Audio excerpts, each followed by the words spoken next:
Smith, you wish to be heard. Oh, yeah. First of all, I've never said they've sold drugs to children. I've said that there's 16 cousins that use one location.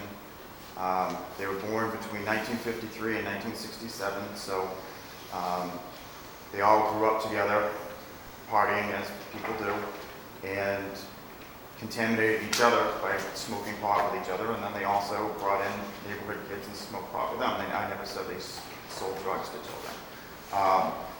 As far as selling drugs, I don't even know if I ever published or whatever, but I know my knowledge of their selling drugs was just that John Senn Jr. had a restaurant and sold drugs out of that in Nyack. But I want to go. My first time in court was actually with you. I was not part of the. I did not participate in the thing with Judge Kern. I sent an attorney. And the injunction that you signed and the one that Judge Kern signed, he typed up. I mean, she didn't type it up and you didn't type it up. I think that's very important to know. Typically, judges often ask the parties to draft proposals for injunctive relief and other types of orders that are issued. So there's nothing unusual about that, Mr. Smith, just so you know that. Yeah. There was only about a week in between those two court dates, and we did turn over a substantial amount of information, and it's in the file. I mean, all you have to do is look in the file, and there's, data documentation from my attorney, along with a whole bunch of attachments, including the Gloucester police notes that prove that John Senn Jr. was arrested on an out-of-state warrant as a fugitive from justice on $100,000 bail. And all you have to do is call Jen Whaley of the Gloucester Police Department, 283-1212, and she will tell you it did occur. Also, we in that week we turned over affidavit from John McDonald about prescriptive rights, and he's the next door neighbor, which I take care of their summer home, which I take care of, his place. We also turned over affidavits from Russell and Melissa Hobbs, who also verified that their homes were illegally acquired and destroyed. Given video to Mr. Jones with Russell Hobbs testifying his home was stolen. I've turned over a lot of documentation, so Mr. Pierce is just false in saying that I haven't turned over anything.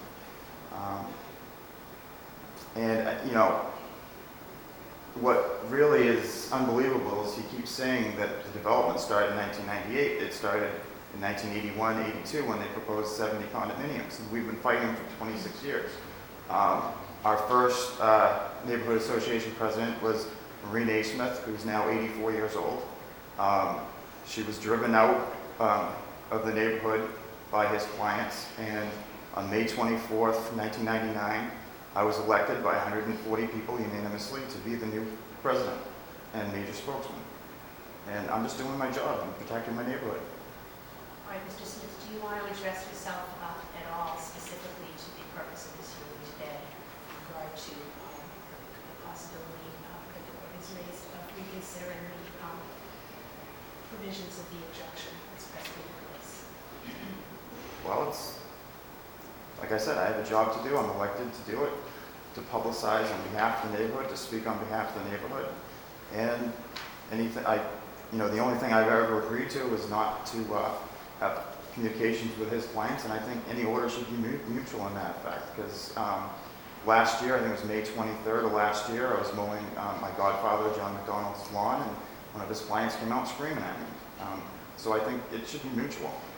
Well, I'm not going to take up the possibility of issuing any additional orders unless I have a motion in writing as a rules required. Yeah. But thank you, Mr. Smith.